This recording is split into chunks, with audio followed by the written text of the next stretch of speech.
Hello, good morning, अस्सलाम वालेकुम। Espresso में खुश आमदीद। मैं हूं अली अनीक सैयद और मैं हूं हिना आदिल। उम्मीद है आप सब खैर खैरियत से होंगे। जनाब, सऊदी अरब, मुत्तहिदा अरब अमारात और दीगर खलीजी ममालिक में आज ईद उल अज़हा मजहबी अकीदत और एहतराम के साथ मनाई जा रही है। जहाँ जहाँ भी हमारे मुसलमान बहन भाई ईद की खुशियाँ सेलिब्रेट कर रहे हैं, हमारी तरफ से बहुत बहुत ईद मुबारक। जनाब, आज जुम्मे का रोज़ भी है और जुम्मे के दिन का एक रिमाइंडर भी होता है, और वो ये है कि आपने आज जुम्मे की नमाज का खास एहतमाम करना है। बड़ा खास जुम्मा है ये भी, और अपनी दुआओं में आपने उम्मत मुसलमान को याद रखना है। दुरूद इब्राहिमी कसरत से पढ़िएगा। अब अगर बात करें मक्का मुकरमा की, मस्जिदुल हराम और मदीना मुनव्वरा की मस्जिद नबी में नमाज ईद के रूह परवर इज्तिमात मुनक़िद हुए, जिनमें लाखों फर्जंदाने तौहीद ने शिरकत की। ईद की नमाज के बड़े इज्तिमात ने उम्मत मुसलमान के इत्तेहाद, आलम इस्लाम की तरक्की और फ़लस्तीन और दीगर मजलूम मुसलमानों के लिए खुसूसी दुआएं की गईं। मस्जिदुल हराम में नमाज ईद की इमामत हरमैन शरीफैन के इमाम ने की, जबकि मस्जिद नबी में भी नमाजियों की बड़ी तादाद मौजूद थी। दूसरी जानिब हुजाज कराम मुज़दलिफ़ा से मिना पहुंच चुके हैं, जहां वो हज के अहम रुकन रमी जुमरात की अदायगी के साथ बड़े शैतान को कंकरियां मार रहे हैं, जिसके बाद कुर्बानी, हलक या कसर और एहराम की हालत ख़त्म करने के मनासिक अदा किए जा रहे हैं। और उसके बाद हुज्जाज तवाफ़ ज़ियारत और सही मुकम्मल करेंगे। और उधर गुज़िश्ता रोज़ इमाम काबा शेख सालेह बिन अब्दुल्ला ने मस्जिद निमरा में खुतबा हज दिया है, और उनका ये कहना है कि ईमान की सबसे ऊंची चोटी कलमा है। और इमाम काबा ने कहा कि ए लोगो, अल्लाह ताला की इबादत करो, किसी को रब के साथ शरीक ना ठहराओ। इमाम काबा शेख सालेह बिन अब्दुल्ला ने खुतबा हज में मजीद ये कहा है कि ए ईमान वालो, अल्लाह से डरो, तकवा इख्तियार करना ईमान वालों की शान है। इमाम काबा की खुतबा हज के बाद फ़लस्तीनियों के लिए खसूसी दुआ, उन्होंने कहा कि अल्लाह ताला मासूम फ़लस्तीनी बच्चों और औरतों के कातिलों को बर्बाद करे। पाकिस्तान में बोहरा बिरादरी के हवाले से भी आपको बताएं कि वो आज ईद मना रहे हैं सऊदी अरब और दीगर अरब ममालिक के साथ। ईद उल अज़हा मजहबी जोश व खरोश से मना रहे हैं, और कराची में बोहरा बिरादरी की मरकजी ताहरी मस्जिद में ईद की नमाज का बड़ा इज्तिमा हुआ है। सदर पाकिस्तान चौक और हैदरी बलोच कॉलोनी समेत दीगर इलाकों में भी नमाज ईद के इज्तिमात हुए हैं, और मुल्क व कौम के लिए खुसूसी दुआएं की गई हैं। नमाज ईद के बाद सुन्नत इब्राहिमी पर अमल दरामद करते हुए जानवरों की कुर्बानी का सिलसिला भी जारी है। और जनाब जो है आज चांद रात है बाकी इलाकों में, और कल ईद मनाई जाएगी, जिसके लिए बहुत से आपने देखा है ना कि बिल्कुल सड़कें खाली हो गई। बहुत से लोग जो शहरों में मुकीम थे अपने आबाई घरों को लौट गए हैं, और वहाँ पर जाकर अपनी फैमिलीज के साथ सुन्नत इब्राहिमी की अदायगी करेंगे और ये ईद अपने प्यारों के साथ मनाएंगे। जी हाँ, और आज का दिन भी है शॉपिंग के लिए आप लोगों के पास, तो बकरा मंडियों का हवाल भी हम आपके साथ शेयर करेंगे कि क्या क्या सूरत हाल वहाँ पर चल रही है। लेकिन अभी जरा आगे बढ़ते हैं, कुछ मईशत की बात कर लेते हैं। और आइंदा माली साल का जो बजट है वो ईद के फौरी बाद पेश किए जाने का इम्कान है, और इससे कबल कौमी इक़्तिसादी काउंसिल ने अगले माली साल के लिए 4224 अरब रुपए के तरक्याती बजट की मंजूरी दे दी है। और कौमी इक़्तिसादी काउंसिल ने 2024-25 के लिए मजमूई कौमी पैदावार की 2.7% शरह नमो की मंजूरी दी, जबकि काउंसिल ने अगले माली साल के लिए 4.2% शरह नमो की मंजूरी दी है। और आइंदा माली साल के बजट को लेकर के IMF के साथ काफी हद तक मामला तय पा गए, और कहा यही जा रहा है कि इस बजट में तनख्वाहदार तबके को रिलीफ मिलेगा। अब हम दुआ गो हैं कि मिल जाए वो रिलीफ जिसका जिक्र किया जा रहा है बार बार। इसके साथ क्या आइंदा माली साल के बजट में नए टैक्सेस लगेंगे या टैक्सेस की शेगी, इस पर हमने बात कर ली। बिल्कुल, और इस पर बात करने के लिए हमारे साथ मौजूद हैं शहबाज राना साहब, माहिर मुआशियात हैं। उनसे जानते हैं कि इस वक्त ताज़ा तरीन सूरत हाल क्या है। बहुत बहुत शुक्रिया शहबाज साहब हम ज्वाइन करने के लिए। कैसे आप? जी, आप दोनों का बहुत शुक्रिया। अल्हम्दुलिल्लाह सब ठीक है। बजट का भी आपको 4 दिन में पता चल जाएगा कि कितनी खुशियां आपको दिलाता है। बिल्कुल, तो सबसे पहले यही आपसे पूछना है, आइंदा माली साल के बजट की आमद है, तो हुकूमत कब बजट पेश करने जा रही है? आपने बताया 4 दिन, और ये बताएं कि मौजूदा माली साल का जो टैक्स टारगेट पूरा नहीं हो सका, और हुकूमत को रवा माली साल में टैक्स वसूलियों में 1000 अरब रुपए से जायद कमी का सामना है, और IMF ने ये नया टारगेट भी हुकूमत के सामने रख दिया है कि अब वो जो है इस नए टारगेट को अचीव करेंगे। क्या हुकूमत टैक्स रेट बढ़ाएगी या मजीद नए टैक्स लगाएगी? आप मिनिस्ट्री ऑफ फाइनेंस को बड़ी गहरी नजर से कवर करते हैं, तो सरकार का मूड क्या लग रहा है आपको?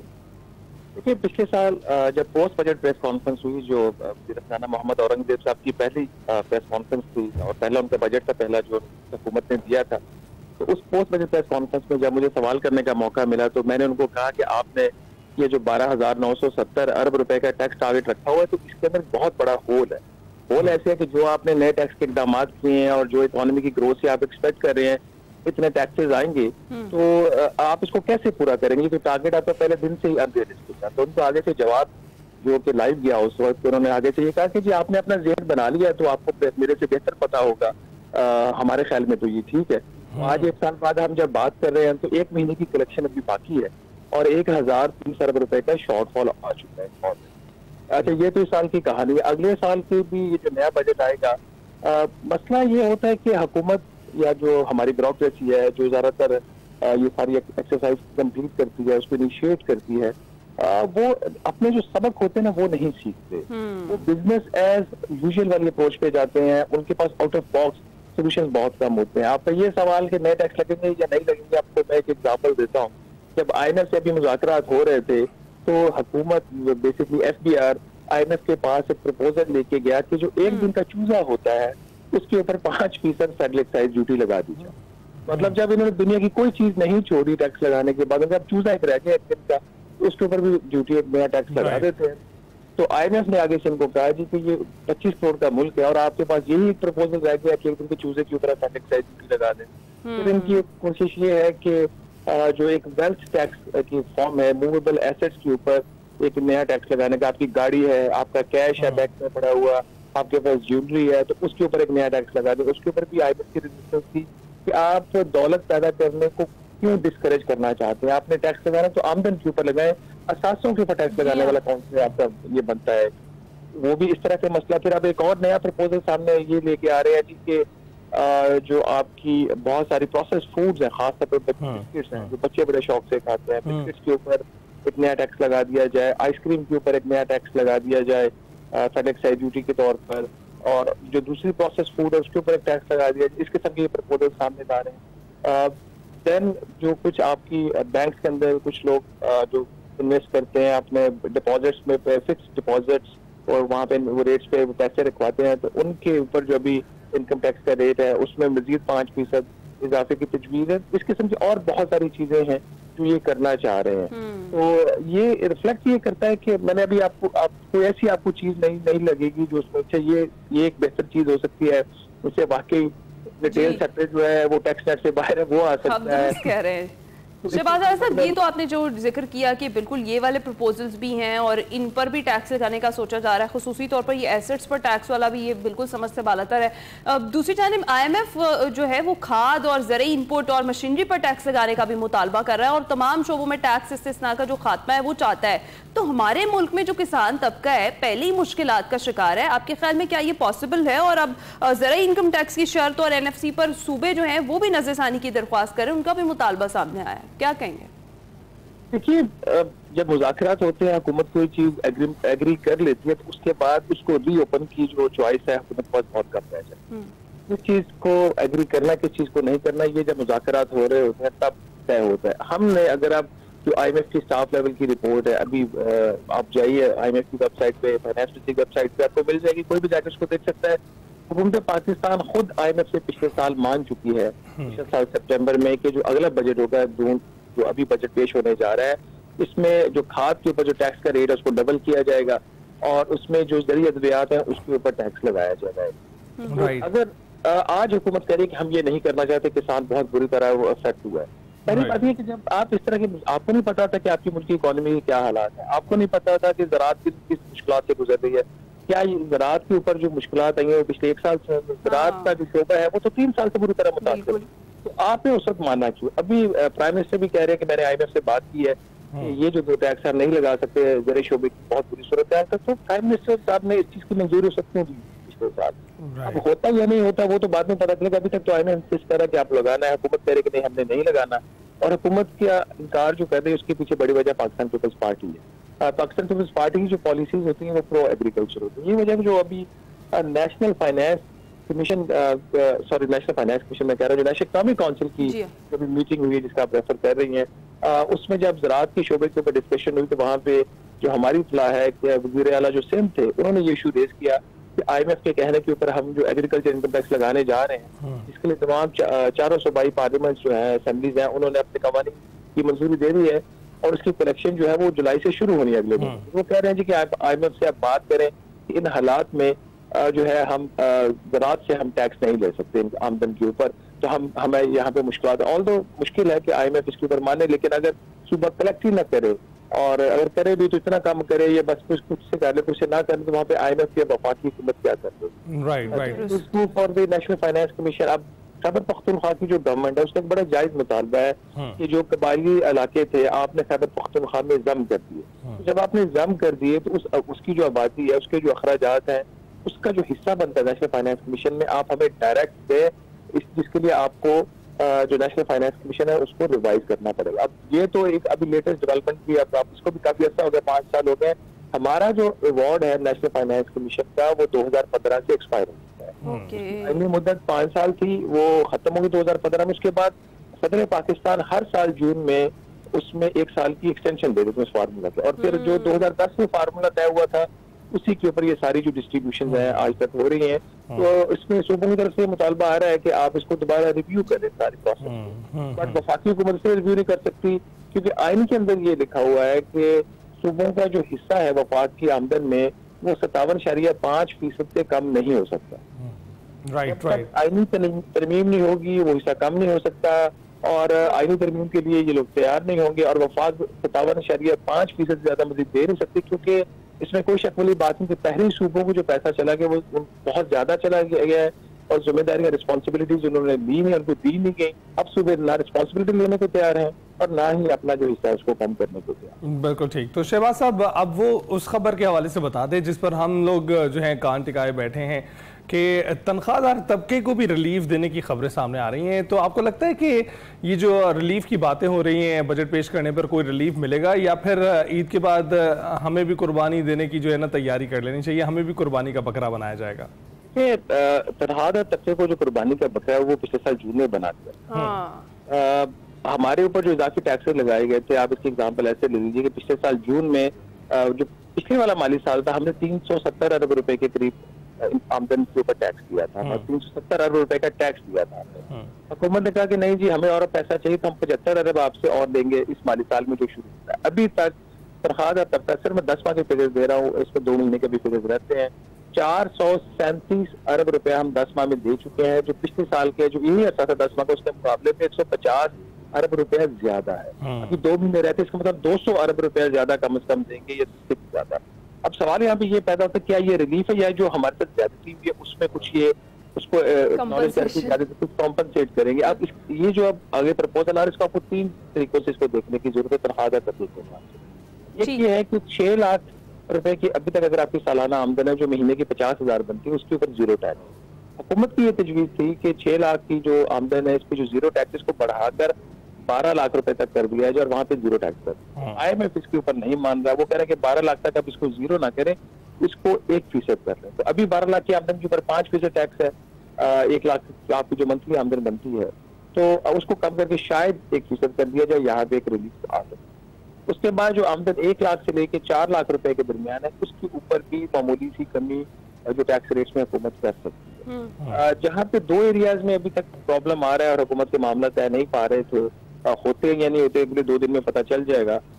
उसमें एक तो ये है कि जो सबसे हाईएस्ट टैक्स स्लैब है वो 35% है, जो गालबन अगर आपकी मंथली इनकम को 4,40,000 रुपए से ज्यादा है तो आपके ऊपर महाना जो आपके आमदन के ऊपर जो टैक्स होता है वो 35%। इसके ऊपर IMF नहीं मानता। एक और जो चीज है जो पाकिस्तान में यूनिक है, दुनिया में नहीं होती, जो जिसकी सबसे ज्यादा आमदन है वो जाहिर सबसे ज्यादा टैक्स देता है। तो अगर आपकी मंथली आमदन जो है 5 लाख रुपए है तो क्या आप अमीर है तो ज्यादा आमदन देने पे आपको ज्यादा टैक्स देना, उसके ऊपर 10% जुर्माना भी देते हैं। तो जो 10% जुर्माना है 35% टैक्स के ऊपर, तो वो सारा मिला के उसका जो रेट है वो 38.5% के करीब बढ़ जाता है। हुकूमत की ख्वाहिश थी ये जो 10% जुर्माना है इसमें कम से कम 5% कमी कर दी जाए, उस पर भी अभी तक IMF जो है वो तैयार नहीं है। तो इन नटशल जो लोअर मिडिल इनकम और मिडिल इनकम के लिए कुछ रिलीफ आ सकती है, लेकिन अपर मिडिल इनकम या हाईएस्ट इनकम ग्रुप्स हैं उसके लिए शायद हुकूमत के लिए कोई जो है उसमें जो ज्यादती की गई तो उसमें कॉम्पनसेट करना मुश्किल। सही है। और शहबाज साहब, आखिरी सवाल मेरा आपसे ये है कि GDP का जो 4.2% ग्रोथ रहने का हदफ रखने का जो टारगेट अब सेट हुआ है, आपको क्या लगता है इस टारगेट पर क्या राय है आपकी? एक तो और जो मौजूदा सूरत हाल है इसमें क्या ये टारगेट अचीव हो सकता है? देखिए ये कोई इतना एम्बिशियस टारगेट नहीं है। अच्छा। अगर हुकूमत चाहे तो कर सकती है, लेकिन पाकिस्तान के जो मारूजी हालात हैं, जो हमारी ओवरऑल सूरत हाल बनी हुई है, ज़राअत के शोबा जो है बहुत बुरी तरह मुतासिर है। इंडस्ट्रियल जो सेक्टर है वो पिछले 3 साल से बहुत बुरे तरीके से मुतासिर सर्विसेज सेक्टर है, खदमात के शोबा, उसमें बाइलाज जो है वो ग्रोथ हुकूमत दिखा देती है। ये इतना विशेष तो नहीं है, लेकिन इसको हासिल करने पर आसान नहीं होगा। हुकूमत एक्स्ट्रा एफर्ट करे तो ये हासिल हो सकता है।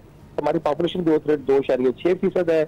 इकॉनमी भी साल हमारी जो ये साल खत्म हुआ 2.7% से ग्रोथ की है। इसका मतलब है कि ना होने के बराबर। तो anything which is below 2.7% means के आपकी मुल्क में बेरोजगारी और गुर्बत बढ़ रही है। 4.2% को टारगेट तो कर रहे हैं, शायद इतना ना हो, क्योंकि जो IMF के एस्टिमेट अगले साल के आ रहे हैं बेस्ड ऑन इनपुट जो कि गवर्नमेंट ने उनको दिया है, वो 3.5% की बात कर रहे हैं। बस 3.5 हो 4 हो, डजंट मैटर। इतनी बड़ी आबादी है, इतना बड़ा मुल्क है, ये एक नॉर्मल ग्रोथ रेट है। बिल्कुल। शहबाज साहब, सुबह सवेरे अपना कीमती वक्त देने के लिए हमें बहुत शुक्रिया। और शहबाज साहब ने गुफ्तगू में बताया है कि मुल्क की मईशत किस समत में जा रही है, तो तैयारी उसके हवाले से करके रखिए। और जो एक्सपेक्ट किया जा रहा है कि बहुत रिलीफ मिलेगा तनख्वाहदार तबके को, उसके हवाले से शहबाज साहब यही बता रहे हैं कि बहुत रिलीफ नहीं है। जो छोटे स्लैब्स हैं उनमें रिलीफ है, और बाकी जो बड़े स्लैब्स हैं वो तो उम्मीद छोड़ ही दें। हम ब्रेक के बाद हाजिर होंगे।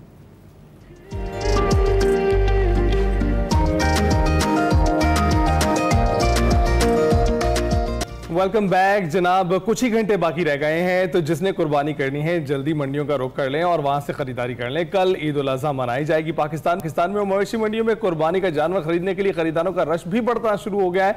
जहां खरीदार कम कीमत में वजनी और खूबसूरत जानवर खरीदना चाहते हैं, वहीं व्यापारी ज्यादा से ज्यादा कीमत वसूल करने के चक्कर में है।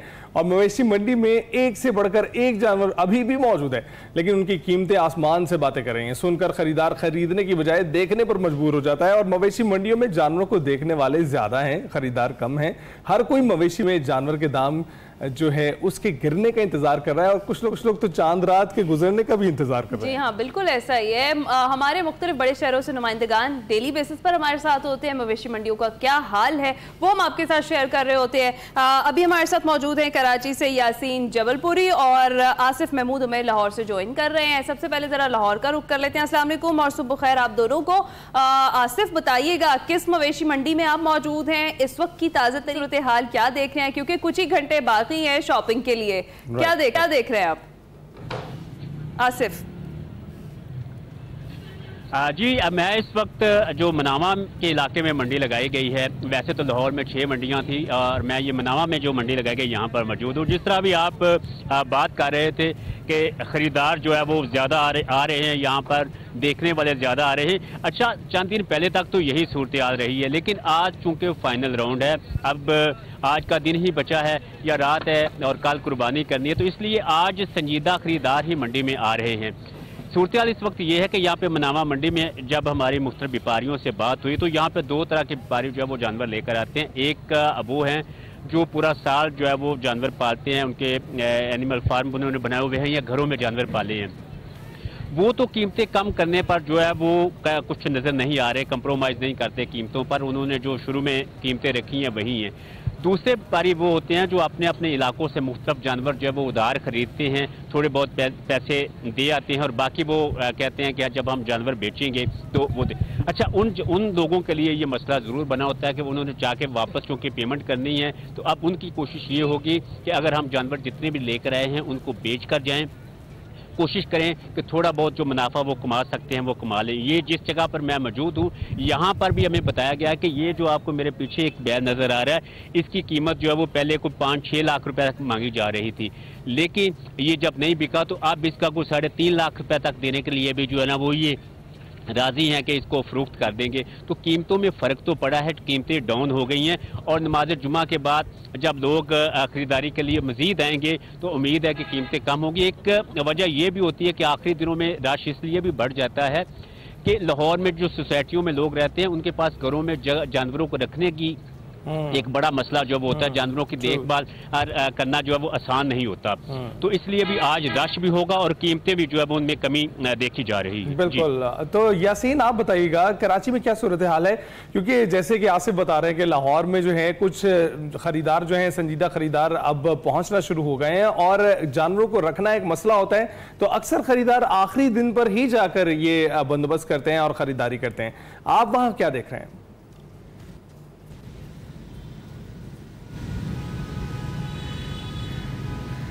यासीन आपको आवाज आ रही है? अब जबकि सुन्नत इब्राहिमी को अदा करने में चंद घंटों का फासला रह गया है और चंद घंटों के बाद जो है सुन्नत इब्राहिमी अदा करनी है। जी जी कंटिन्यू कीजिए यासीन। आवाज में डिले। जी में इस वक्त जब सुन्नत इब्राहिमी अदा करने में चंद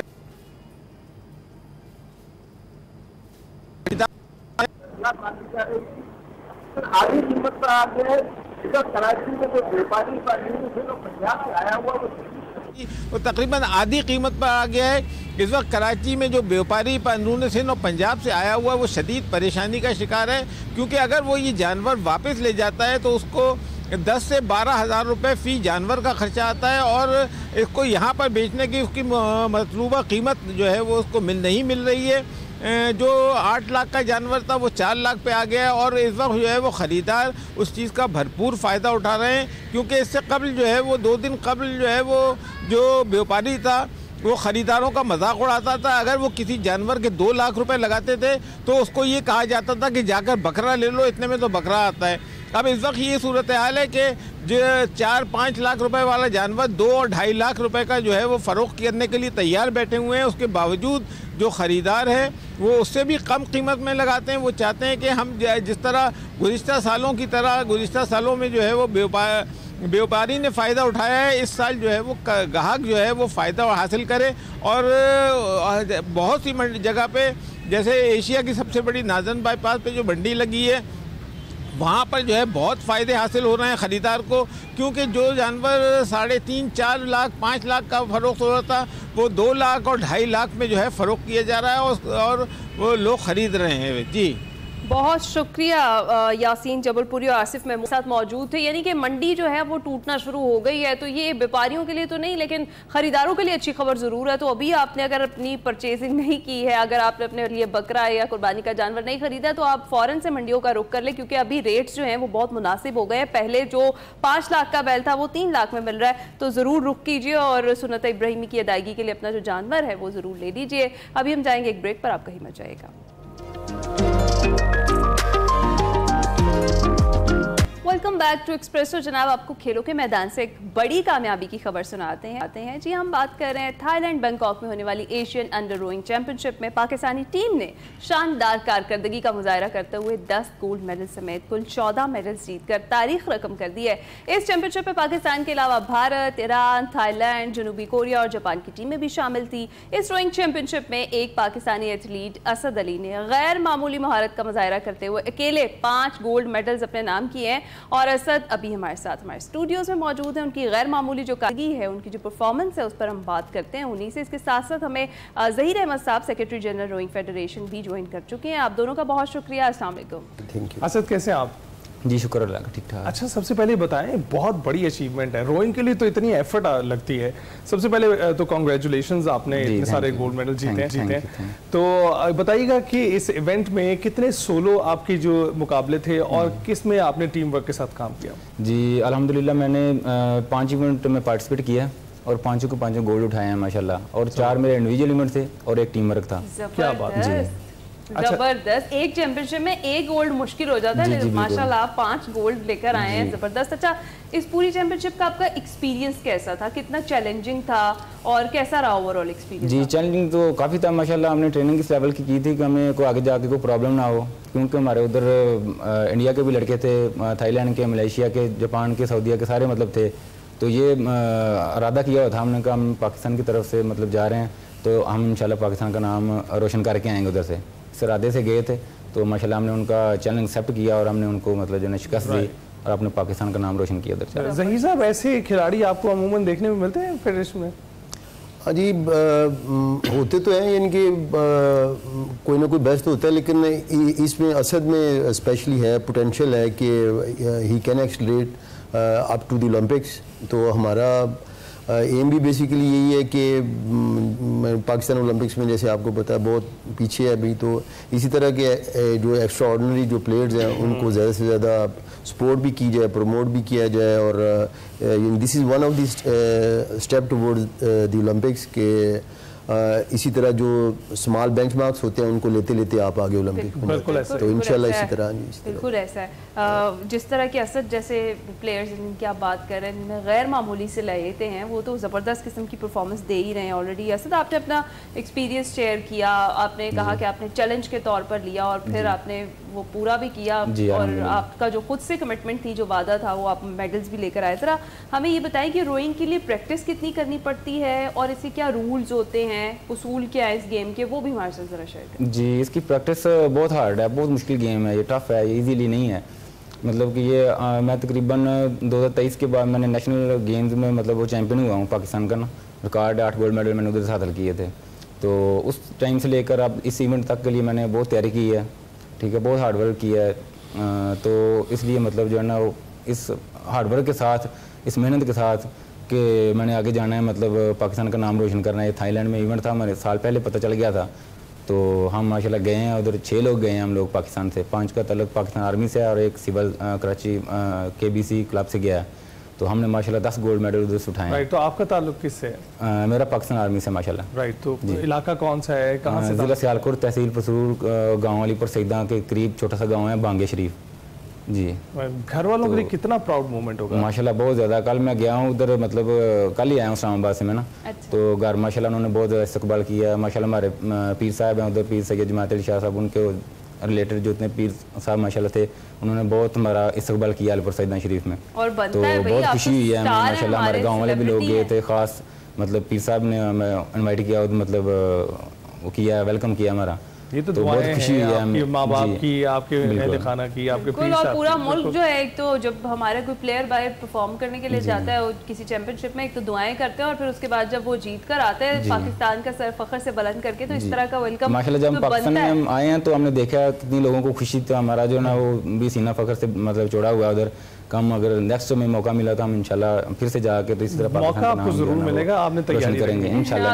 हमारा भी एम नेक्स्ट वर्ल्ड चैंपियनशिप के लिए है और उसके बाद इंशाल्लाह ओलंपिक के लिए हमारा एम है। अभी ये अभी पहले तो पाकिस्तान के चैंपियन था माशाल्लाह, अभी एशियन का भी मैंने वो जो है ना रिकॉर्ड ही बना दिया है कि एक ही दफ़ा जाके एक प्लेयर ने मतलब जो है ना 5 गोल्ड मेडल हासिल किए हैं उधर से।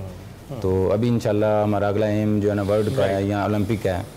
तो इंशाल्लाह आप वहाँ जाकर भी बेहतर। जी इंशाल्लाह इंशाल्लाह। सही साहब, आपने क्या देखा है? आप तो एक हिस्ट्री जानते हैं, बहुत सारे खिलाड़ियों को आपने आते देखा होगा, लेकिन आपने देखा है कि कहीं खिलाड़ी वापस आकर कंप्लेसेंट तो नहीं हो जाते कि एक इवेंट में इतनी शानदार कारकर्दगी तो दैट्स इट?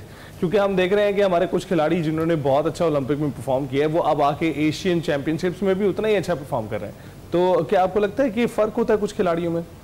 अब फर्स्ट ऑफ ऑल तो किसी भी इंडिविजुअल की जो पर्सनल कमिटमेंट होती है ये उस पर डिपेंड करता है कि उसका एम क्या है। अब जैसे असद ने बताया कि इसका जो एम है वो ओलंपिक क्वालिफिकेशन राउंड है या ओलंपिक्स खेलना है, तो इसके लिए ये हाँ जी बिल्कुल ऑब्वियसली इंशाल्लाह करेगा भी, और इसमें कैपेसिटी भी है और हम पूरे होपफुल हैं इसके ऊपर, और इंशाल्लाह इसके ऊपर मतलब काम भी कर रहे हैं। तो ये जैसे इसकी कमिटमेंट तो इंशाल्लाह ये लेके जाएगा। अब दूसरी रही आपकी बात के जी, ये हर इंडिविजुअल के ऊपर वेरी करता है कि किसी बंदे का मतलब ये टैग है, ये उसका ये एम होता है कि उसने पाकिस्तान का नाम रोशन करना है। कोई बंदा कहता है कि जी नहीं मुझे सिर्फ पैसे कमाने हैं या मुझे अपना नाम रोशन करना है। तो ये मतलब डिफरेंस जो होता है ये इंडिविजुअल के नजर आता है मैदान जी ऑब्वियसली नजर आता है कि आपने डिसाइड सिर्फ क्वालिफिकेशन के लिए नहीं किया, आपने जीतने के लिए किया, पाकिस्तान मेडल लेकर आते हैं, फिर पूरा वतन जो है आपको कंधों पर उठा लेता है। जी ऐसी बात, जी ऐसी बात।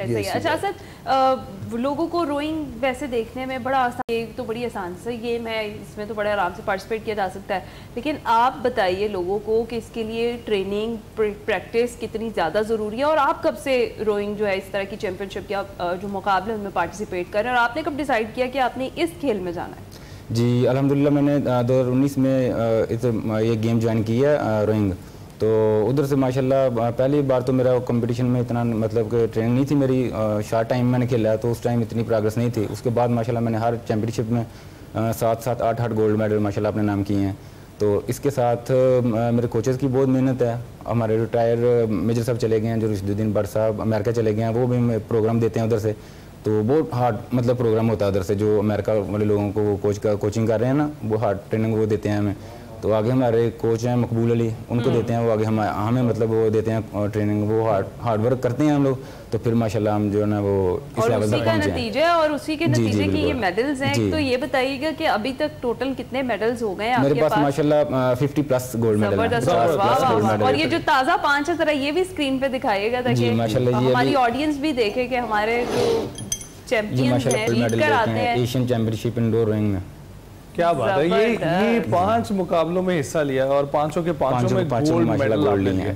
इसका मतलब है आप में कुछ बहुत ही खास है और हम चाहेंगे कि ये गोल्ड मेडल इसी तरह से मल्टीप्लाई होते जाएं। तो ये जबरदस्त जनाब आप देख रहे हैं, असद ने इस इवेंट में ये गोल्ड मेडल जीते हैं और असद बहुत उभर कर सामने आया है। रोइंग के बारे में बहुत कम लोग जानते हैं, यानी जब भी रोइंग का जिक्र होता है अक्सर लोग इसे साइकिलिंग और उससे भी कंफ्यूज करना शुरू कर देते हैं। ये भी एक्सप्लेन करें रोइंग में आप लोग किस तरह से यानी शिरकत करते हैं और इसमें असल में करना क्या होता है आपको, ताकि कुछ लोग जिनको रोइंग के बारे में नहीं पता उनको भी पता चल जाए। अच्छा, ये बेसिकली गेम सिविल में इतनी फेमस नहीं है, ठीक है। ये हमारे दायरे में पाकिस्तान आर्मी में माशाल्लाह ठीक इसका सेटअप बना हुआ है ना, या जिस तरह पाकिस्तान नेवी में वापडा में इनके पास बोटें और मशीन्स अवेलेबल हैं। तो हम तो वैसे भर्ती होकर इधर आए हैं, तो लेकिन इधर से हमें वो इन्होंने सेलेक्ट किया है कि आप जो ना इसके लिए परफेक्ट हैं, हाइट और वेट देख के ना आप इसके लिए परफेक्ट हैं। फिर हम हमारे ऊपर इन्होंने मेहनत किया, हमें सिखाया कोचों ने, इधर घर से हम सीख के नहीं आए थे, बिल्कुल इसका पता ही नहीं है सिविल में। तो जिधर इक्विपमेंट हो उधर से फिर वो ट्रेनिंग करवाते हैं बंदे को। तो हमें मतलब उंगली पकड़ के मतलब समझ लो को चलना सिखाया है हमारे साथ उन्होंने, कैसे जबरदस्त हीरा। जी बिल्कुल, और बहुत मेहनत उन्होंने की है हमारे ऊपर, तो फिर हम इस लेवल पे आए हैं, क्योंकि ये घर से वो सीखने वाला सिस्टम नहीं है। हम जो तकरीबन 2019 में मैं आया हूँ, तो इधर से पहले चप्पू पकड़ाना मुझे मतलब मेरे साथ में सिखाया ना। सही। असद, आपके बहुत सारे चाहने वाले हैं, आपको देखकर बहुत सारे लोग इंस्पायर हो रहे हैं रोइंग में आने के लिए। आपके अपनी बैचमेट्स कह रहे होंगे कि हमें भी असद की तरह ही रोइंग में जाना चाहिए, उन सब के लिए क्या पैगाम है आपका? उन सब के लिए ये पैगाम के माशाल्लाह वो मेहनत करें और आगे आए, पाकिस्तान आर्मी में भर्ती हुई या नेवी में या इस तरह वापडा में जिनके पास ये टीम हैं, परफेक्ट टीमें मौजूद हैं, उनसे ये साथ हमारे ये पाकिस्तान रोइंग फेडरेशन है, ये माशाल्लाह बहुत इनके जो मेंबर हैं ये बहुत ताउन करते हैं, सिखाते हैं बंदे को। ख़ास हमारे वो बाबा जी हैं रोइंग फेडरेशन के, वो सदन साहब हैं माशाल्लाह, वो रिजवान हक साहब, वो माशाल्लाह बहुत मेहनत करते हैं बच्चों पे। जो भी नया आने वाला बच्चा आता है हम देखते हैं वो इस तरह बच्चे को सिखाते हैं ना। जो मेहनत हुई है वो तो नजर आ रही है, लेकिन आपकी मेहनत भी नजर आ रही है। तो बहुत बहुत शुक्रिया हमसे गुफ्तगू करने के लिए ज़हीर साहब, आपका बहुत बहुत शुक्रिया। आप दोनों यहाँ पर आए, हमारे नाज़रीन को रोइंग के मुतालिक बताया और बताया कि पाकिस्तान कैसे नुमाइंदगी कर रहा है और रोइंग में भी सबकत ले जा रहा है। और अक्सर ऐसे खेल हैं जिससे लोग वाकिफ ही नहीं है, वो भी पाकिस्तान के लिए अब एक गैर मामूली चीज़ नहीं रही। अब मामूल की बात है, मेडल्स आपने देख ही लिए हैं। ब्रेक के बाद हासिल होंगे।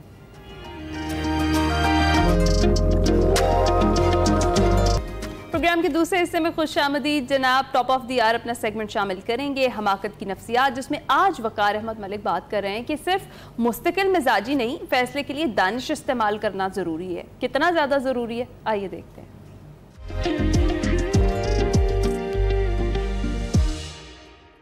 अस्सलाम वालेकुम नाज़रीन, मैं वकार अहमद और आप देख रहे हैं हमाकत की नफ्सियात। आज हमाकत की नफ्सियात पे क्या बात करें? हमाकत की नफ्सियात पे आज बात करने से पहले फिर एक मिसाल दूंगा ताकि उस मिसाल से चीज़ें जो हैं वो वाज़े हो जाती हैं। फ़र्ज़ कीजिए कि आपने मेजर जो है वो बायोलॉजी रखा हुआ है, यानी आपने सब्जेक्ट चूज़ किया, बायोलॉजी चूज़ किया और उसके बाद आप 1 साल आपने लगाया और 1 साल के बाद आपको ऐसी कुछ एहसास होना शुरू हो गया जैसे आपको साइकोलॉजी रखनी चाहिए थी, फ़र्ज़ किया। और बेसिकली आपका मैदान जो है वो साइकोलॉजी था। यहाँ आपको आपकी सारा मिलान जो है या तबीयत का वो तो बेसिकली नफ्सियात की तरफ है और ये आप शायद गलत कर बैठे हैं। अब इस मिसाल को आगे लेके चलते हैं। उसके बावजूद अगर आप मुज़र रहते हैं कि नहीं मैंने साइकोलॉजी भी नहीं करनी, मैंने बायोलॉजी करनी है क्योंकि मैं कह चुका हूँ और ये मेरी कमिटमेंट है, तो इसको कहते हैं कमिटमेंट बायस। कमिटमेंट बायस बड़ी इंटरेस्टिंग है क्योंकि कमिटमेंट बायस जो है वो बिजनेस एरियाज में और एजुकेशन में और हर जगह पे हमारी ज़िंदगी जितने भी फैसले हैं उनमें हर जगह पर असरअंदाज हो रही होती है।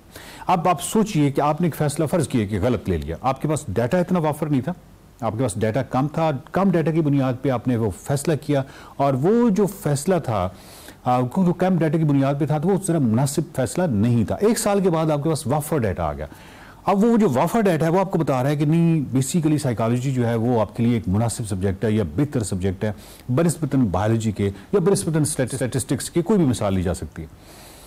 अब यहाँ पे ज़्यादा डाटा की मौजूदगी में ज़्यादा बेहतर फैसला करने की आप पोजीशन में हैं, लेकिन वो कौन सी चीज़ है जो कि ये फैसला करने से आपको रोक रही है?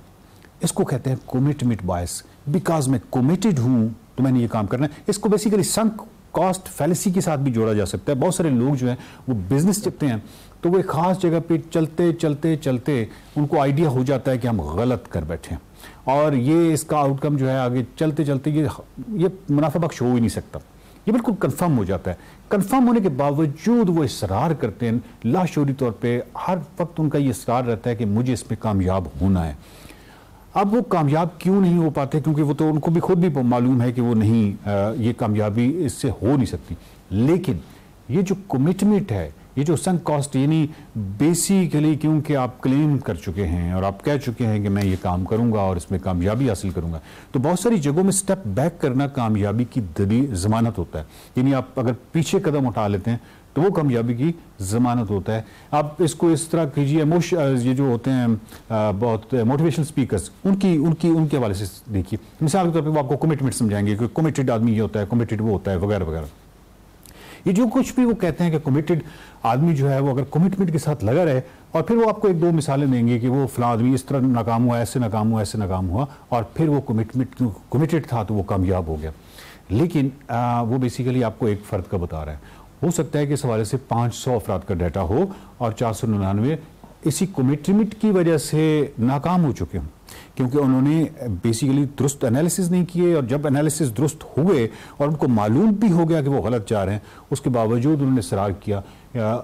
उनकी ईगो का मसला था या जो भी सोसाइटी का जबर था, माशरती जबर था, उन्होंने अपने उस फैसले पे वो गैर अकली, उनको पता है कि ये सब कुछ गैर अकली है, लेकिन उसके बावजूद उन्होंने इसरार किया और वो चलते रहे और ऑफ कोर्स उन्होंने नुकसान उठाया। तो 499 ने नुकसान उठाया।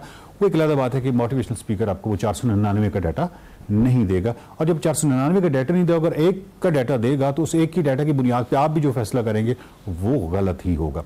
तो इसी तरह ये जो कमिटमेंट बायस है, इसको अगर हम इसकी रीजनिंग देखें, बेसिकली ये कमिटमेंट बायस जो है ये क्यों पैदा, ये तासुब पैदा क्यों होता है, हम क्यों मुतासिब हो जाते हैं इस हवाले से, जबकि हम जानते हैं कि हम गलत कर रहे हैं। और हम सिर्फ ये गलत नहीं कर रहे कि फ़र्द की ज़िंदगी में गलतियाँ हो रही हैं, ये कौमों की ज़िंदगी में गलतियाँ हो रही होती हैं, माशरती वो पूरा उसमें ज़िंदगी में गलती हो रही थी। मतलब एक पूरा मुल्क है जो किसी एक मामले में आप 50-60 साल पहले एक गलत फैसला ले बैठा है, लेकिन अब मैसेज जो हैं उसके साथ हैं, और वो 50-60 साल के करते करते करते पूरे मैसेज जो हैं उन्होंने भी अंदर वो चीज़ें सारी डेवलप कर ली हैं। चलते चलते पूरा सफ़र आपका गलत सिमत की तरफ जाना शुरू हो जाता है। तो इसका मतलब यह है कि इस तरफ माशरते, कौमी सतह पे, मुल्की सतह पे, तमाम मुल्कों को अगर आप देखें तो कमिटमेंट बायस जो है वो आपको हर जगह नज़र आती है। लेकिन ये होती क्यों है?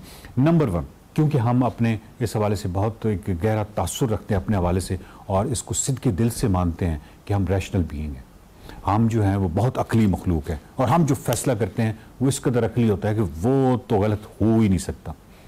आप समझ लेना कि मतलब आप जब इतना इसरार करके अपने ऊपर आपने कहा कि हम एक अकली मखलूक हैं और हम गैर अकली फैसला कर ही नहीं सकते, तो इसका मतलब ये हुआ कि अब आपका शदीद इसरार होगा। अब यहाँ पे आपकी ईगो आ चुकी है।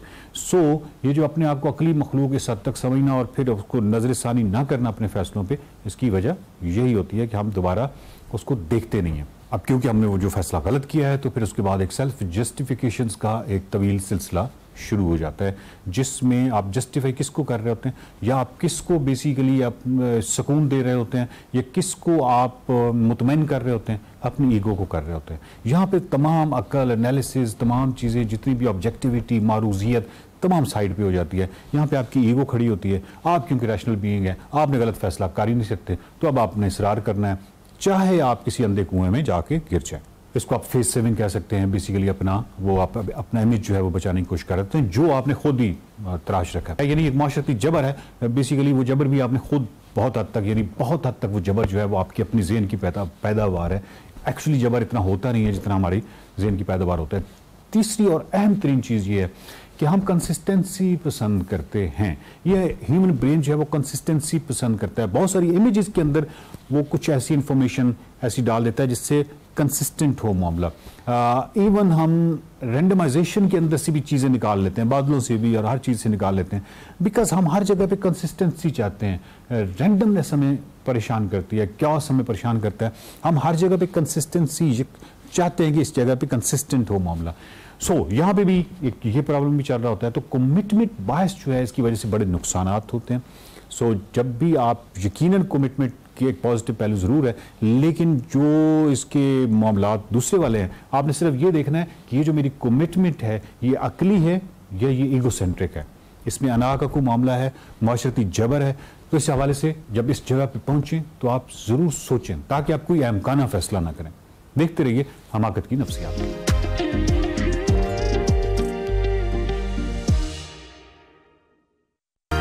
Welcome back. प्रोग्राम में आगे बढ़ते हैं। हमने ब्रेक पर जाने से पहले और जो पहले घंटे में हमने बात की थी कि मंडियों में इस वक्त क्या सूरत हाल है, वहाँ पर किस तरह भाव ताव हो रहा है, जो जानवर वहाँ मौजूद हैं उनकी कीमतें कैसे आसमान से बातें कर रही थी और अब नीचे आ गई अचानक क्योंकि आज आखिरी दिन है। तो आज हम बात करेंगे कि जनाब हमने जब सिलेक्शन करनी है किसी जानवर की ख़रीदने के लिए और उसकी कुर्बानी देने के लिए तो वो कैसे करनी है। इसके लिए हमारे साथ ख़ास मौजूद हैं डॉक्टर अकील अहमद साहब, इस्लामिक स्कॉलर हैं, इस वक्त हमारे साथ स्टूडियोज़ में मौजूद हैं। बहुत शुक्रिया डॉक्टर साहब हमें ज्वाइन करने के लिए। कैसे हैं? जी अल्हम्दुलिल्लाह, आपका भी बहुत शुक्रिया दोनों का। डॉक्टर साहब सबसे पहले तो एक कुर्बानी का जानवर ख़रीदने से एक सिलसिला शुरू होता है कि जिसमें बहुत सारी चीज़ें जिनको मद्देनज़र रखना चाहिए, जहन में रखना चाहिए कि इस जानवर की कुर्बानी जो है हमने करनी है और इसको हम ख़रीदने के लिए गए, तो कौन कौन सी ऐसी चीज़ें जिनका ख्याल चाहिए ख़ास तौर पर जब हम जानवर ख़रीदने के लिए जाते हैं? अल्हम्दुलिल्लाह रब्बिल आलमीन वस्सलातु वस्सलामु अला सय्यिदिल अंबिया वल मुरसलीन। बहुत शुक्रिया जी, आपके चैनल ने इंतहाई अहम मौका पर बड़ा खूबसूरत प्रोग्राम ये मुनक़िद किया है। देखिए, दो तीन चीज़ें हैं आपके सवाल में जो आपने बात की। एक तो ये है कि मैं जानवर ख़रीदने जा रहा हूँ तो मेरे अपीरेंटली एक चीज़ मैंने देखनी है ज़ाहरी तौर पर, हाँ। और एक है मेरी फ़िक्र क्या है, मेरी मेंटेलिटी क्या है। अब मैं दोनों पहलू पे बात करता हूँ। पहली बात तो ये कि हम जानवर ख़रीदने जाएँ तो हमारे जहन में हुक्म इलाही की तामील हो, और एक बात। दूसरी बात, जो कुरान करीम में अल्लाह ताला ने इरशाद फरमाया कि तुम्हारी कुर्बानियों का गोश्त और खून अल्लाह की बारगाह में नहीं पहुंचता, तुम्हारे दिलों का तकवा पहुंचता है।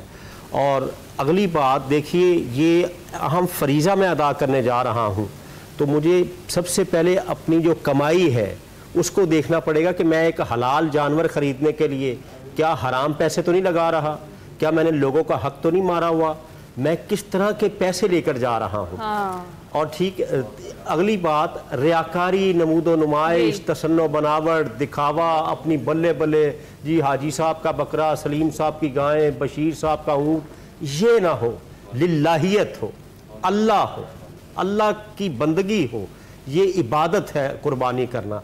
और फिर जब आप जाते हैं जानवर ख़रीदने के लिए तो बेहतरीन, खूबसूरत, जितनी आपकी इस्तेदाद है, जितनी आपकी पॉकेट माली हैसियत इजाज़त देती, साफ़ सुथरा बेहतरीन खूबसूरत जानवर, उसमें आप देख लीजिए बकरा दुम्बा 1 साल का होना चाहिए, 6 माह का भी हो लेकिन लगे 1 साल का, अच्छा वो ले लें। और अयूब से पाक हो, काना, लंगड़ा, कनकटा, सींग जिसका ना हो, जिसमें नकायस होंगे, उसकी कुर्बानी नहीं होना है। इसी से रिलेटेड एक क्वेश्चन है, वो ये है कि अगर आप कुर्बानी का जानवर घर ले आते हैं तो खुदा न खास्ता अगर वो बीमार हो जाए या उसे कोई नुकसान पहुंच जाए तो फिर क्या हुक्म है इसका? अच्छा देखिए, आप जब कुर्बानी का जानवर ले आते हैं और वो बीमार हो जाता है तो उसका इलाज करवाएं, वेटनरी हॉस्पिटल मौजूद है, डीवीएम डॉक्टर जो है। और अगर फिर भी वो एक्सपायर होने के करीब आपको पता ये चला जाएगा तो उसको ज़िबा करके उसका गोश्त बेच दें। गोश्त बेचकर जो पैसे आए उससे फिर जानवर खरीद लें। और अगर आपने जानवर खरीदा है, पैसे बच गए उस जानवर से, तो वो सदका कर दें।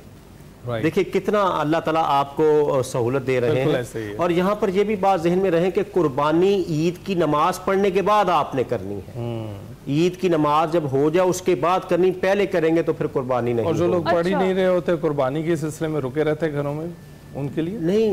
देखिए बहुत सारी जगहों पर इसमें एक छोटा सा सवाल अगर मैं ऐड कर दूं कि वो फजर की नमाज के बाद इसको कंसीडर करते हैं और नहीं, नमाज ईद के बाद, नमाज ईद के बाद जो है ना, फसल्ले ले रब्बे का वनहर, नमाज अदा कीजिए और फिर कुर्बानी कीजिए। अहद रिसालत में एक वाक़या मौजूद है, नबी करीम अलैहिस्सलाम के सामने एक शख्स ने कुर्बानी पहले ही कर ली, फरमाया वो उसको सदका कर दो, जो भी है कुर्बानी करो।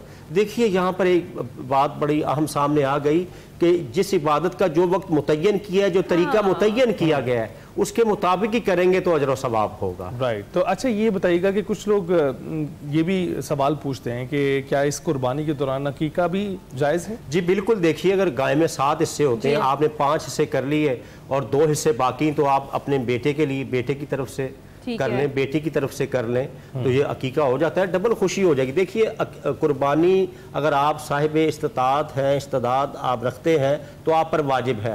अकीका सुन्नत है, तो सुन्नत को वाजिब के साथ मिला रहे हैं तो ये बड़ा सवाब हो जाएगा। एक बड़े अच्छे मौके पर आप कर रहे हैं तो बिल्कुल ये हो जाएगा, अकीका भी हो जाएगा। अच्छा, और डॉक्टर साहब बहुत सारे लोग एक और भी चीज़ करते हैं कि ज़िबा करने के लिए उनको ये लगता है कि शायद अगर हम खुद, क्योंकि हमारी कुर्बानी है, हम करेंगे तो सवाब ज़्यादा मिलेगा, लेकिन उस सूरत हाल में क्योंकि एक्सपर्ट नहीं होते तो उस जानवर को तकलीफ और अजियत पहुंचाई जाती है। इस बारे में क्या हुक्म? अच्छा देखिए हदीस मुबारक में कि अल्लाह ताला के नबी अलैहिस्सलाम ने फरमाया कि अल्लाह ताला ने हर चीज़ पर एहसान लाजिम किया है, तो जानवर को ज़िबा करने से पहले छुरी तेज़ कर ले, भूखा प्यासा ना उसको ज़िबा करे, एक जानवर के सामने दूसरा ज़िबा ना करें। और तकलीफ़ देखिए एक है छुरी चलाना, वो तो जो कुर्बानी कर रहा है वो छुरी चला ले, बिस्मिल्लाह अल्लाहु अकबर, और अमूमन ऐसे ही होता है कि वो छुरी चला दे, 4 रगें जो काटनी होती, उसके बाद जो कसाई साहिबान होते हैं वो फिर उसको बनाते हैं, उसका गोश्त। और अगर उसमें भी आप एक्सपर्ट नहीं हैं तो आप उसको अजियत या तकलीफ ना दें, कोई दूसरा भी कर सकता है, उसको उसी हालत में छोड़ दें। बिल्कुल दूसरा भी, जैसे आप देखिए अमूमन खवातीन की तरफ से जो कुर्बानी की जाती तो खवातीन बहुत कम छुरी चलाती हैं बकरे पर, तो वो फिर कोई और जो है ना वो छुरी चलाता है, तो इसमें कोई हर्ज नहीं। राइट। तो ये देखा आपने ट्रेंड के लोग कर्जे लेकर कुर्बानी देने चल पड़ते हैं, और ये साहिब इस्तादात लोगों के लिए क्या आपको लगता है कि ये ट्रेंड? अच्छा देखिए 2-3 चीजें हैं। कर्ज लेकर अगर बंदे को ये ख्याल हो कि मैं उतार लूंगा, अगर कर्ज लेकर कोई हज पे जा रहा है, कोई सदका खैरात कर रहा है, कुर्बानी कर रहा है, कुर्बानी हो जाएगी। अगर हाँ बाकी अगर बाद में वो कर्ज ना दे सका वो गुनाहगार होगा।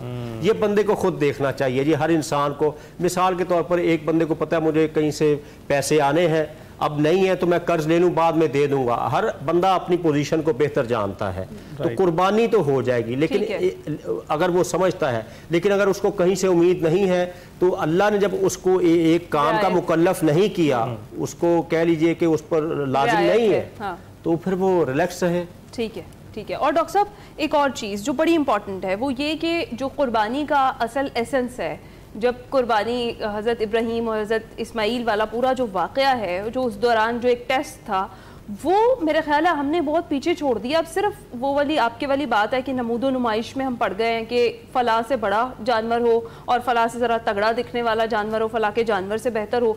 तो आपको क्या लगता है कितना ज़रूरी है जब हम ये सुन्नत इब्राहीमी की अदायगी कर रहे हैं, तो उस वक्त का जो पैगाम है, जो खुसूसी तौर पर हमें याद रखने के लिए ये पूरी सुन्नत हम कर रहे हैं फॉलो, तो उसको याद रखा जाए और आगे भी उसको अपनी जो हमारी नई नस्ल है उसको भी वो सिखाया जाए। अच्छा देखिए हमें जानवर तो याद रहा जो कुर्बान हुआ, बाप बेटे की डिस्कशन जो हुई सैयदना इब्राहीम अलैहिस्सलाम और सैयदना इस्माइल अलैहिस्सलाम की। अच्छा ये सिर्फ सुन्नत इब्राहीमी नहीं है, सुन्नत इब्राहीमी है, सुन्नत इस्माइली है और सुन्नत मोहम्मदी भी है। और देखिए सुन्नत इब्राहीमी तो ये कि वो कुर्बानी कर रहे हैं, सुन्नत इस्माइली ये कि वो कुर्बानी दे रहे हैं। इससे हमें ये लेसन मिला कि हमें कुर्बानी करने के लिए और अपनी कुर्बानी देने के लिए भी तैयार होना चाहिए। और ये जो जानवर पर छुरी चलाना है, इसको जरा सिंबॉलिकली भी देखिए ना कि अल्लाह हमें ये लेसन दे रहे हैं कि अल्लाह को तो तुम्हारे छुरी चलाने का कोई ऐसा बेनिफिट नहीं है। असल में होना क्या, जिस तरह इस पर तुम छुरी चला रहे हो ज़ाहरी जानवर पर, ऐसे ही अपनी बातिल नफसानी ख्वाहिशात पर छुरी चलानी है। और जैसे तुम जानवर को कुर्बान कर रहे हो, ऐसी दूसरों के लिए इसार, कुर्बानी, मोहब्बत और जो वसत कल्बी है, लोगों के लिए खर्च करने का जज्बा तुम में बेदार हो। और फिर जिस तरह तुम अल्लाह के हुक्म पर इस जानवर का खून बहा रहे हो, जब हक बात कहने की नौबत आए तो तुम अपना भी खून बहा दो, तुम्हारा खून भी अल्लाह की राह में चला जाए। देखिए जान तो जानी है, अगर हुक्म इलाही में चली जाए, हमारे कितने अभी पिछले माह जो जिहाद हुआ तो हमारे मुजाहिदीन ने खून बहाकर दीन के लिए इस धरती की हिफाजत की है, तो कितना अजीम पाक खून है। तो इसमें ये हमें एक लेसन मिलता है कुर्बानी का। इसको सिर्फ ईद उल अजहा के 3 दिनों तक इस सोच को महदूद न रखिए, सारा साल अपने जहन में इस सोच को रासिक कीजिए कि हमने हर लम्हा हमा वक्त अल्लाह की बारगाह में कुर्बानी के लिए तैयार है। डॉक्टर अकील, एक आखिरी सवाल वो ये कि इसके हवाले से, कुर्बानी के हवाले से जो गोश्त दिया जाता है उसकी बजाय पैसे भी दिए जा सकते हैं? नहीं, ऐसे नहीं होगा। देखिए, अल्लाह करीम ने जो इबादत फ़र्ज की है जिस तरह, उसको ऐसे ही करना लाजिम है। मसलन हज फ़र्ज है, वो आप हज से 10 गुना ज्यादा पैसे खर्च कर दें तो वो फर्ज अदा नहीं होगा। ऐसी कुर्बानी है। रसूलुल्लाह अलैहिस्सलाम मदीना मुनव्वरा तशरीफ लाए, आपने तो एक हज किया, हर साल कुर्बानी करते थे। और ईद उल अजहा के 10 जिलहज को अल्लाह की बारगाह में कोई अमल जानवर ज़िबा करने से बढ़कर नहीं है। और नबी करीम अलैहिस्सलाम ने फरमाया कि हर बाल के बदले में नेकी है, हर खून के कतरे के बदले में सवाब है, और पुल सरात पर यही जानवर तुम्हारे लिए सवारी बन जाएंगे। तो जो इबादत अल्लाह ने मशरू की है उसको उसी तरह किया जाएगा, तो अल्लाह की बंदगी का हक अदा होगा। बेशक। बहुत शुक्रिया डॉक्टर अकील अहमद साहब हमारे साथ मौजूद थे। बहुत सारे ऐसे सवालात थे जो जवाब सिर्फ यही दे सकते हैं, बड़े बेहतर तरीके से इन्होंने उनके जवाब दिए हैं। अभी हम जाएंगे एक ब्रेक पर, आप कहीं मत जाइएगा। Welcome back to Express. जनाब, आपको पता है कि ईद कुर्बान की आमद है। जिस तरह से मवेशी मंडियों के रश के बारे में आपको बता रहे थे, फिर कुर्बानी जो है उसके क्या हुकूक हैं, क्या फ़राइज़ हैं, उस हवाले से भी आपको बताया। अब बड़ी एक इंपॉर्टेंट टॉपिक है जिस पर हम डिस्कशन करने लगे हैं, जिस पर आप लोगों ने कल से शुरू हो जाना है। जनाब, कल चूँकि ईद उल अज़हा मनाई जानी है, ईद उल अज़हा के मौके पर हर घर में गोश्त के बहुत सारे पकवान बनते हैं, और कुछ लोगों को गोश्त खाने से जो है वो मसाइल होते हैं, वो घबराते हैं, नहीं खाते, और कुछ लोग खूब हाथ साफ करते हैं और फिर सुबह का नाश्ता हो, दोपहर का खाना हो या फिर रात का खाना हो, वो गोश्त खाते हैं। तीनों टाइम्स के जो अपने मील्स हैं उसके अंदर वो गोश्त ही खाते हैं। तो एतदाल ना रखने के बायस बदहज़मी, तेज़ाबियत, मैदे में जलन, पेट में भारा, बहुत सारी ऐसी जो बीमारी हैं उनका शिकार होकर डॉक्टर्स के पास आ जाते हैं। कुर्बानी का जो गोश्त है वो ज़्यादा मकदार में खाने वालों को क्या एहतियाती तदाबीर अपनानी चाहिए? बहुत ज़्यादा मकदार में गोश्त खाना कितना नुकसानदेह हो सकता है? इस पर हमने बात करनी है। बिल्कुल। डॉक्टर रूबिया उस्मान हमारे साथ मौजूद हैं, जनरल फिजिशियन हैं। डॉक्टर साहब बहुत बहुत शुक्रिया हमें ज्वाइन करने के लिए। कैसी हैं आप? Thank you for having me. I'm really glad to be here क्योंकि बहुत इंपॉर्टेंट टॉपिक है जो आप आज डिस्कस कर रहे हैं। बिल्कुल ऐसा ही है। अच्छा, ये बताइएगा कि जो ये रेड मीट है ये सेहत के लिए कितना नुकसानदेह होता है या फायदेमंद होता है? देखिए, ultimately we have to have something called lean meat. तो हमारी जो डाइट के लिए जो अच्छा मीट होता है वो लीन मीट होता है। That's basically meat free of fat which is less quantity of fat. Red meat में 2 इशू हो जाते हैं। एक इशू ये होता है कि it's got more fatty content in it as compared to chicken, fish and other जानवर। दूसरा इसमें ये इशू होता है कि ये आपकी जो प्रोटीन की डेंस प्रोटीन होता है ये, which is really good. Lot of people will be like it's protein dense, लेकिन वो प्रोटीन की डेंसिटी के साथ प्रोटीन के डेरिवेटिव्स भी बढ़ते हैं, which is your uric acid. So urate when it goes up, then आपके जो लोगों के joint problems है वो होते हैं। So it doesn't necessarily suit everyone. This rich red meat doesn't necessarily suit everyone. Okay. और डॉक्टर साहब, जिस तरह से भी मैंने जिक्र भी किया कि जब ईद उल अज़हा आती है तो फिर ये होता है कि सुबह भी गोश्त होता है, दोपहर को भी गोश्त और रात में भी गोश्त, और वो भी फिर पेट भर कर खाना खाते हैं, भूख रख कर खाना नहीं खाते। तो ये कितना ज़्यादा ज़रूरी है? और अगर बहुत ही मजबूरी है, आपका बहुत ही दिल कर रहा है कि आप तीनों टाइम में ये गोश्त ही खाएं, तो फिर उसके साथ कौन सी ऐसी चीज़ें हैं जो आप लें तो आपकी डाइट जो है वो बैलेंस हो जाएगी? This is such an important point because I was laughing to myself. मुझे इसी हंसी आ रही थी कि पहला दिन तो आम पब्लिक का होता है क्योंकि ईद का दिन है, they're celebrating, they're enjoying themselves, family के साथ, खाने के साथ। सेकंड डे डॉक्टर्स का होता है क्योंकि अब जो सारे जो इमीडिएट इमरजेंसीज होती है वो बोलस होती है, बिलीव इट और नॉट। तो दीज आर बिग नवाला, जो बिग चंकी नवाले आप खाते हैं और जल्दबाजी में अगर खाते हैं तो ये आपकी एसोफेगस या गिलेट में फंस जाती है, और अक्सर बड़े गोश्त के साथ ये होता है। So a lot of what we see the next immediately after Eid is these boluses. Food फंस गया, स्टक हो गया, सांस नहीं आ रहा, खाया नहीं जा रहा, और बिल्कुल मुंह सूजा हुआ, पसीने आ रहे, बुरी हालत। तो दैट्स एन इमरजेंसी सिचुएशन। तो ये एक तो पहली बात इमीडिएट इफेक्ट है। Relatedly apart from this the other thing is कि आपका किडनी फंक्शन सही नहीं है, अगर आप डायबिटिक हैं, अगर आप हार्ट के पेशेंट हैं, तो ये heavy meat heavy on you, तो ये आपके और प्रॉब्लम्स भी ट्रिगर कर सकते हैं। लास्टली, इफ यू डिहाइड्रेटेड, जो हमारे आजकल के मौसम में तो बहुत ज्यादा है क्योंकि गर्मी बहुत शदीद है, आपकी किडनी सब ऑप्टिमली फंक्शन कर रही है, तो फिर ये सारा मीट जो है जिस्म में एक ऑलमोस्ट टॉक्सिक अमाउंट में जमा हो रहा है, and that causes problems as well. तो ये खाएं जरूर। आई एम नॉट सेइंग, आप ये सारी डॉक्टर्स जो डराते रहते हैं, खाएं जरूर, लेकिन मियाना रवि इख्तियार करें, कम क्वांटिटी खाएं, पोर्शन कंट्रोल करें, एंजॉय योर कलेजी बट इन स्मॉल क्वांटिटीज। नहीं, कंट्रोल कैसे करें? कुछ लोग तो जो है अभी गोश्त पक रहा होता है उसमें से गरम गरम जो है ना निकाल कर और फिर कच्चा गोश्त ही खा जाते हैं, तो उसको उनको क्या रिकमेंडेशन देंगी कि उसे पकने दें या सब्र की? अंडर कुक मीट आप बिल्कुल नहीं खा सकते in this country, especially because the reason is कि हमारे यहाँ वर्म इन्फेस्टेशंस भी बहुत ज्यादा होती है। तो I am a beef eater, this is coming for somebody who absolutely loves all form of rare beef. लेकिन जो मुझे सबसे ज्यादा डर लगा रहता है वो यही है कि हमारे यहाँ पैरासिटिक इन्फेक्शंस भी बहुत होती हैं, और ये पैरासाइट जो है अंडर कुक्ड या लेस कुक्ड या रॉ मीट में ज्यादा होते हैं, तो ये बहुत एहतियात जरूरी है। और लास्टली शी इज राइट कि पकने का इंतजार करें। ओके। और डॉक्टर साहब भाई, जो रॉ मीट हम बहुत अरसे तक फ्रिज में स्टोर कर लेते हैं और फिर कई महीनों तक इसको खाते रहते हैं, इतनी देर तक गोश्त को जो है वो फ्रीज करना और उसे खाना क्या सेहत के लिए मुस्तफिद होता है?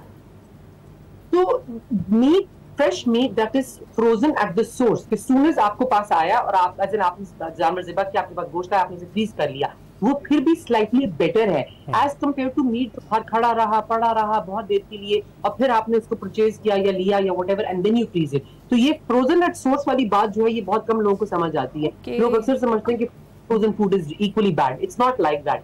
अगर आपने फ्रीज करना भी है तो आपने ये कोशिश करनी है कि आप सून एज करें, don't wait like for it to stay out and sit out for a while and then do it, पहली बात। दूसरी बात ये कि देखिए आजकल हम सबके पास इंटरनेट है, सबके पास हम इंटरनेट वाला फोन है मोर और लेस, तो ये even I Google almost on a regular basis कि how long can you store chicken, how long can you store bread meat, how long can you store vegetables for example, और freezing में भी अगर आपने deep Frost कर लिया है ये बहुत जरूरी है, उसको दोबारा फ्रीज ना करें प्लीज। ये बहुत खवातीन का, आई डोंट ब्लेम देम, क्योंकि हमारे यहाँ और भी बहुत मसाइल है ना कि वो गोश्त का पूरा पैकेट डीप फ्रॉस्ट हो गया तो अगर नहीं पका तो वो जाया भी नहीं करना, वो भी स्ट्रेस चल रहा है, तो they freeze it again. Never ever deep freeze deep frost it, so don't do that. Right, बिल्कुल ठीक। तो अच्छा ये बताइएगा कि अगर गोश्त सर पे बहुत सवार हो आपके और आपने खाना ही खाना हो तो कितनी मिकदार आप ले सकते हैं कुर्बानी का गोश्त खाने की? तो कुर्बानी का गोश्त खाएं जरूर, because this is your right and do enjoy it, but limit the quantity that you're having, cook it thoroughly and properly।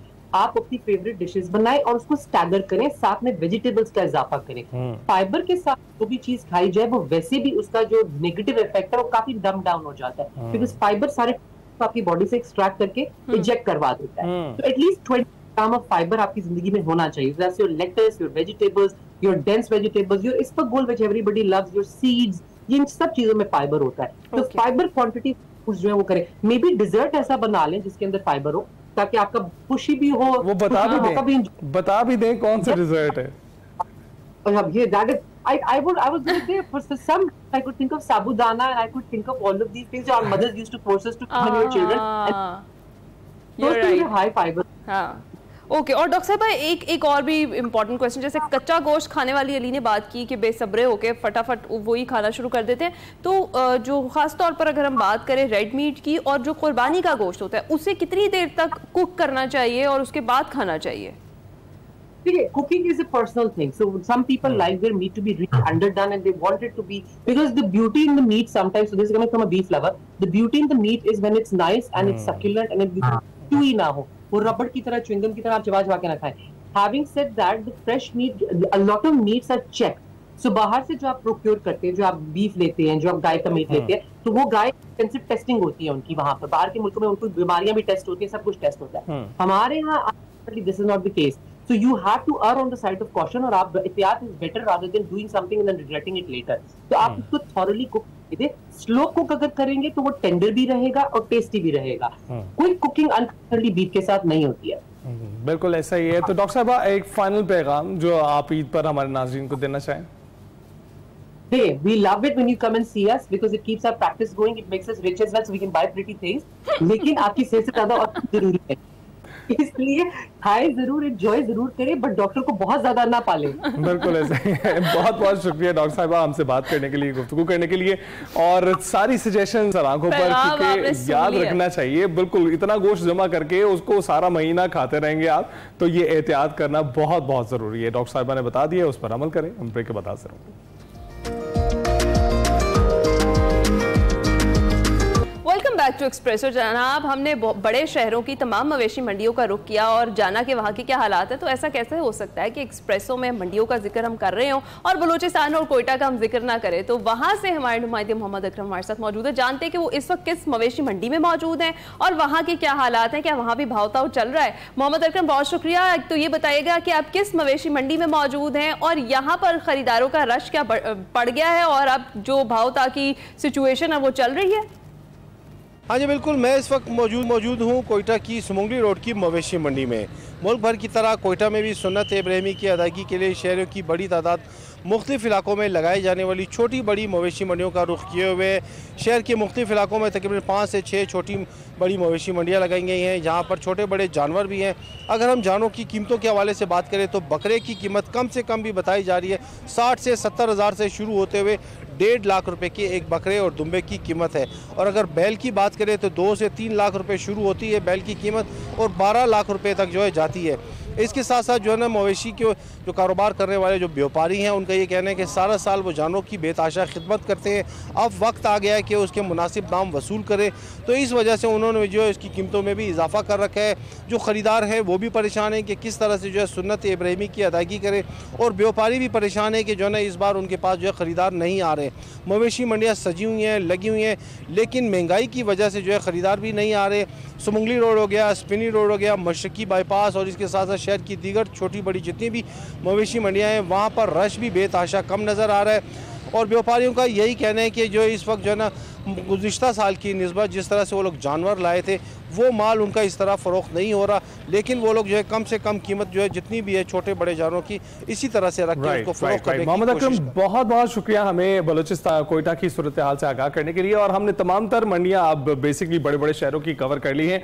फिर हमने आपको बताया कि क्या खाना चाहिए, फिर हमने बताया कि सिलेक्शन कैसे करनी चाहिए कुर्बानी की जानवर की। तो हमने कहा कि जब सभी बातें हो गई हैं तो अब मौसम की भी बात कर लेते हैं कि ईद पर मौसम कैसा रहेगा। तो पाकिस्तान में कल ईद उल अज़हा मनाई जाएगी, मुल्क भर में ईद कुर्बा पर मौसम कैसा रहेगा, क्या ईद कुर्बा पर बारिश होने का इम्कान है, इस पर हमने बात करनी है, जिसके लिए अंजुम नज़ीर ज़ैगम साहब ने हमें ज्वाइन किया है, तर्जुमान महकमा मौसम में आते हैं। जी हाँ अंजुम साहब, बहुत शुक्रिया आपके वक्त का। सबसे पहले तो आपको ईद उल अज़हा की एडवांस मुबारकबाद। ये बताएं कि ईद पर मौसम कैसा रहेगा? जी बहुत शुक्रिया, आपको भी ईद मुबारक। जैसा कि हम जून के महीने में हैं और जून का तकरीबन आगाज़ ही है और जून पाकिस्तान के लिए गर्म महीना होता है, तो ताहम इस दौरान जो है तकरीबन मुल्क के अक्सर इलाकों में मौसम खुश्क रहेगा और गर्मी की शिद्दत ऐसा सच तो नहीं होगी, लेकिन जाहिर है जून है तो गर्मी तो होगी। ताहम इसके साथ साथ जो है वो मानसेरा, अपर केपी के और कागान, नारान, कश्मीर और जीबी और इनसे मुलिका इलाकों में आंधी गरज चमक के साथ बारिश हो सकती है। इसके अलावा पाकिस्तान भर में जो है मौसम खुश्क और गर्म रहेगा। राइट, तो ये बताएं कि जो लोग ईद की छुट्टियों को नॉर्दर्न में जाकर मनाना चाहते हैं उनको क्या एडवाइस करेंगे? देखें जी, जैसा मैंने आपको बताया कि कागान, नारान, गलियात, उसके साथ साथ मानसेरा के दीगर इलाकों में और इसके साथ साथ केपी में जो है सवात और उससे मुलिका इलाके, मालाकंड डिवीजन और कश्मीर में और जीबी में जो है वो बारिश के इम्कानात मौजूद हैं। तो लिहाजा जो लोग इन इलाकों में जा रहे हैं वो मौसम की जो है अलर्ट्स को जो है वो देखते हुए और लोकल जो एडमिनिस्ट्रेशन है उसके साथ कोऑपरेट करके कांटेक्ट करके इन इलाकों में जाएं, क्योंकि जब बारिश होती है तो लैंडस्लाइडिंग का खदशा भी होता है। अच्छा ठीक है, और ये भी जरा बता दें क्योंकि टेम्परेचर जो है वो बढ़ रहा है, इस सारी सूरत हाल में शहरियों को क्या कहेंगे आप? देखें जी, गरम मौसम है, ऑफ कोर्स ही बात है, तो ह्यूमिडिटी जो है वो तकरीबन बारिश से पहले 40 से 50% तक हो जाती है। तो जो भी हैं आप मुल्क भर में, जाहिर है तो अपने आप को हाइड्रेटेड रखिए। जाहिर है लोग कुर्बानी करेंगे, खुले आसमान के नीचे होंगे तो गर्मी की कुछ ना कुछ तो शिद्दत होगी, तो लिहाजा साथ में जो है वो इलेक्ट्रोलाइट्स का इस्तेमाल करें, ज़्यादा से ज़्यादा पानी का इस्तेमाल करें, स्कंजवी पिए, नींबू पानी पिए, ताकि आप हाइड्रेटेड रहें। राइट, तो ये बताइएगा कि मानसून का कब से आगाज होने का इम्कान है?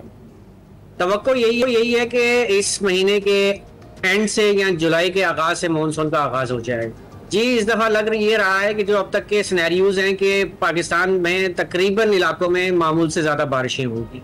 ठीक है, बहुत शुक्रिया। अंजुम नज़ीर ज़ैगम साहब हमारे साथ मौजूद थे। मौसम की क्या सूरत हाल रहने वाली है ईद पर वो आपसे शेयर करते हैं। आपको पता है क्या जुम्मा है और जो हमारा फ्लैगशिप शो है कारवां सराय, उसकी कुछ झलकियां हम आपको दिखाया करते हैं। इस बार का जो कारवां सराय है ईद स्पेशल है, तो उसकी कुछ झलकियां आपको दिखाते हैं। मेरी वालदा सबकी माएँ वो कहती थी मुसलसल मुबारक हो।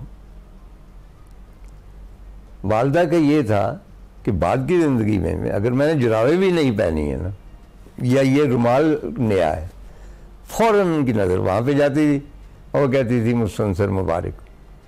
अब हम सेवल डे को सूट पहनते हैं, ये देखो कितने के, कभी किसी ने वो बड़ा मिस करते कि कोई तो कहे कि मुबारक हो कहने वाले रहे ही नहीं। ईद से 3-4 दिन पहले या हफ्ता पहले अनारकली में ख़ास तौर पे वहाँ पे मेज़ों पे ईद कार्ड सज जाते थे, बहुत खूबसूरत, और हमें तो बहुत खूबसूरत लगते थे, और उसकी बेशुमार शॉपिंग होती थी क्योंकि हर शख्स 10-15 ईद कार्ड ज़रूर ख़रीदता था और अपनी मन मर्जी से ख़रीदता था, और हर नौइयत के कार्ड मिल जाते थे। मसलन जो सबसे पॉपुलर थे कि वो 2 दिल बने हुए हैं, उसमें एक तीर है और कोई शेर इस किस्म का है कि भाई तुम गले से आ मिले सारा गिला जाता रहा। हम इसको बड़ा अरसा ये पढ़ते रहे कि तुम गले से आ लगे सारा गला जाता रहा। वो बाद में पता चला कि नहीं भाई, गला नहीं जाता रहा, अब वो जाता है कभी कभार, मैं अभी थोड़ी देर के बाद बयान करूँगा, लेकिन है कि गिला जाता रहा। और उसमें मुख्तलिफ एक्ट्रेसों की भी तस्वीरें होती थी, यानी हर नौइयत के हर शख्स के लिए वो ईद कार्ड होते थे। वहाँ पे एहलकार एक खड़ा होता था दाता साहब के मज़ार के बाहर, और बकरा उसके आगे ले जाया जाता था, या पेडू या छतरा वटेवर, और वो एक छड़ी से उसके सर पे यूं करके छड़ी मारता था। अच्छा, छड़ी मारने से वो जो बकरा होता था वो एकदम बैटल मोड में आ जाता था ना, कि शायद मुझ पे हमला हुआ है, तो यूं करके वो नीचे जो सर करता था ना, तो कहते थे बस सलाम हो गए। ये सलाम की रवायत थी।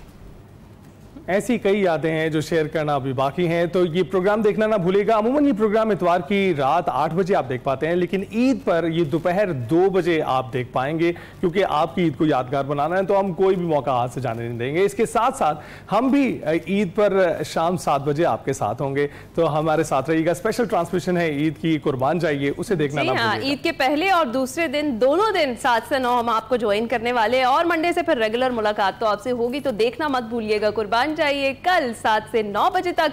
इसके साथ साथ बेहतरीन सी ईद मनाइए। मुस्तहिकीन का खास तौर पर इस ईद पर आपने ख्याल रखना है। हम आपसे इजाजत चाहेंगे, आपसे मुलाकात होगी कल। अल्लाह हाफिज। अल्लाह हाफिज।